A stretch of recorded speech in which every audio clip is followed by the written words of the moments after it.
What's up, everybody? This is Fred Richani of TSC News. I just witnessed just maybe, the most forgettable title fight in UFC history. We had Randamie taking on Holm for the newly created championship, the prestigious championship, the featherweight women's championship that was solely created for Cris Cyborg. Only for Cyborg to say, thanks, but no thanks. I can't cut the weight because I'm taking these vitamins that won't let me cut all this muscle. Why this woman has to walk around at 170 freaking pounds is beyond me. Now, of course, she accidentally tested positive recently for a banned substance. UFC President Dana White says, he thinks she'll get an exemption. And it wasn't the first time that Cris Cyborg has tested positive, but that's okay, because eventually she's going to fight and she's going to win this newly created championship, and she's going to fight a bunch of tomato cans, or at least women that are going to look like tomato cans, against a significantly bigger opponent. So I was actually kind of looking forward to Holm winning this fight, getting back on the winning track. Holm, for a very brief period, was something of a draw for the UFC after beating Ronda Rousey. She drew a really nice rating against Valentina Shevchenko last year, and I figured, okay, you know what? Holly will get back on the winning track. And in this fight, she got outstruck. She tried to clinch quite a bit despite having a tremendous boxing background. And Randamie, GDR, all right, defeated Holm 48-47 across the board via unanimous decision. This fight was boring.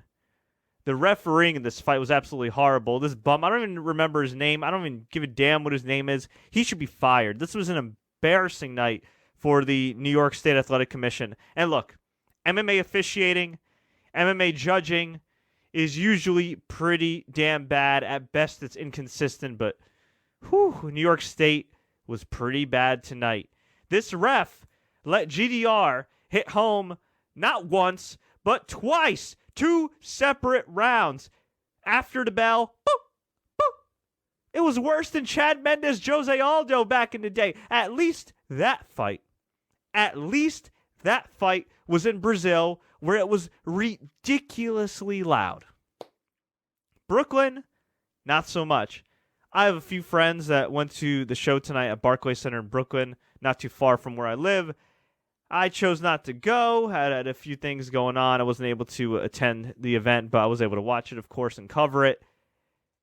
I heard from some people that there were actually fans leaving during the main event, which tells me that most likely they came to see Anderson Silva, they saw Anderson Silva, and they got the hell on out of here once they saw this Holm and GDR fight was not going to end relatively quickly. Why the ref did not deduct a point from Jermaine, I have no idea. After the second time, he said, if it happens again, I'm going to take a point. It was ridiculous.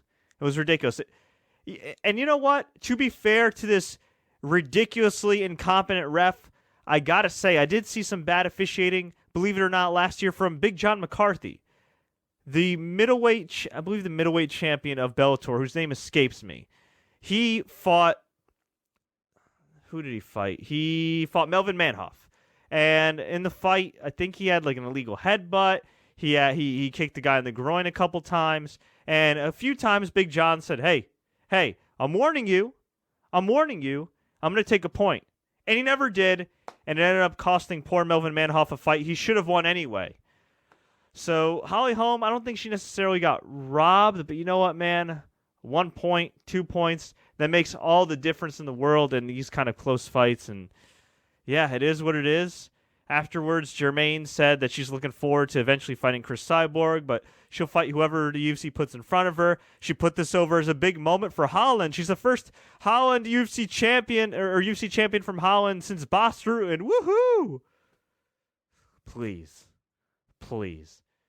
So she won the right to get destroyed by Cris Cyborg, assuming Cris Cyborg can make the weight and actually cut the weight like a healthy person, as opposed to taking certain things that she probably shouldn't be taking that cause her not be able to cut the weight.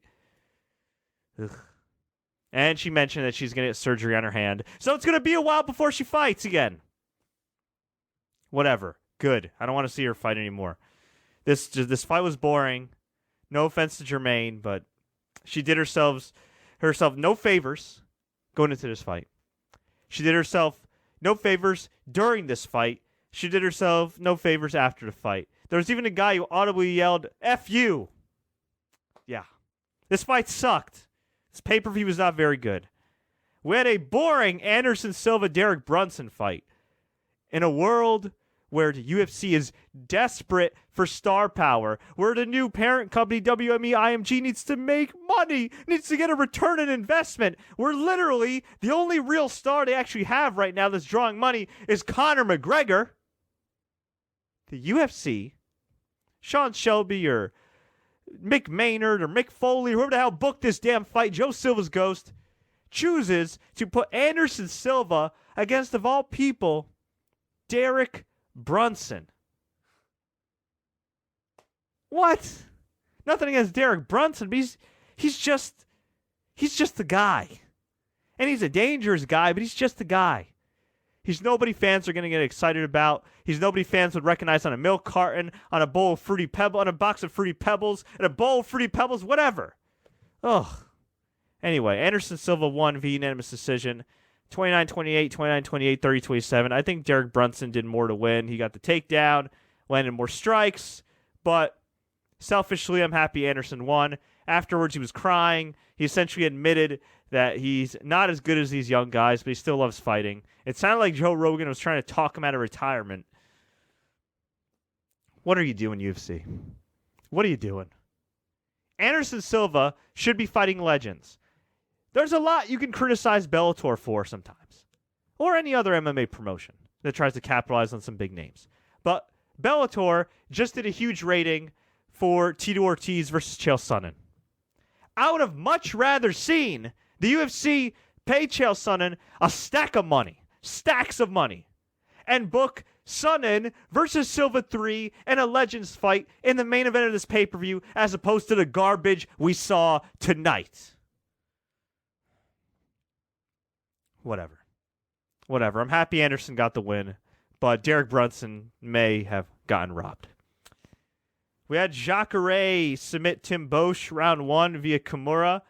Jacare is a mastermind of Brazilian Jiu-Jitsu. This man has deserved a title shot for a long time, and I hope he gets it. He's a tremendous fighter, a great fighter, maybe the best fighter on the roster right now that's never received a title shot in the UFC. He's great. He is great. Tim Bosch held his own in stand-up, but once he got taken down, it was Jacare's world. We had Glover Teixeira defeat Jared Cannonier via unanimous decision. 30-26 across the board. Not exactly a fun fight. Dustin Poirier and Jim Miller was an awesome fight. Dustin Poirier won via majority decision. 28-28, 30-27, 29-28. But Dustin Poirier's shin was banged up. It looked pretty bad. I got to say, while it was a great fight, it's not a fight that would make me think that Dustin has a bright future against some of the killers at lightweight. Although he is a dangerous fighter, and he's always game for a great fight. But, yeah, I don't see this guy lasting against Tony Ferguson or Khabib or if he fought Conor McGregor ever again. And as far as the prelims go, we had Bilal Muhammad defeat Randy Brown via unanimous decision. Wilson Hayes defeated Oka Sasaki via unanimous decision. We had Islam Makhachev defeat Nick Lentz via unanimous decision. Rick Glenn defeated Felipe Nover via split decision. And Ryan Lafleur defeated Rowan Cornero via unanimous decision. So, yeah, not a great event. There were a couple of highlights, but other than that, not great at all. An extremely skippable UFC pay-per-view, and I pray that the next one delivers. In terms of action and star power, at least from a hardcore fan standpoint, it should deliver because the next UFC is going to have Tyron Woodley versus Wonderboy Thompson, rematch for the welterweight title. That was a Fight of the Year candidate last year. This should be a great fight. On top of that, even though it's for a fake interim belt, he got Khabib Nurmagomedov taking on Tony Ferguson, the long-awaited matchup. Dear God, please do not let any of these four men get injured before this event. It looks tremendous, and it looks like it's going to crap all over this hemorrhoid of a card. My God. This is Brooklyn. This is Brooklyn. This is the New York market. not to be biased, but this is Brooklyn. Brooklyn, home of Jay-Z. And this is what you gave us tonight. Bad job. Bad effort, UFC. But folks, I want to hear from you. What do you think about the sort of fake belt that GDR won tonight? What do you think about the fake belt that Nurmagomedov and Ferguson are fighting for next month, as well as Woodley versus Thompson? Let me know. Leave a comment below. Tweet us. Facebook us. Do what you got to do. If you enjoyed this recap, please click the like button. Please share this with all your friends. Please watch WWE Elimination Chamber tomorrow, which I'll be recapping afterwards Sunday night, because that's probably going to be better than what's going on right now. Or if you're in the New York market like me, turn on the MSG network and watch UFC 52, Randy Couture versus Chuck Liddell from 12 years ago, which I guarantee you is more entertaining than what we saw tonight. Until next time, everybody, as always, enjoy the fights,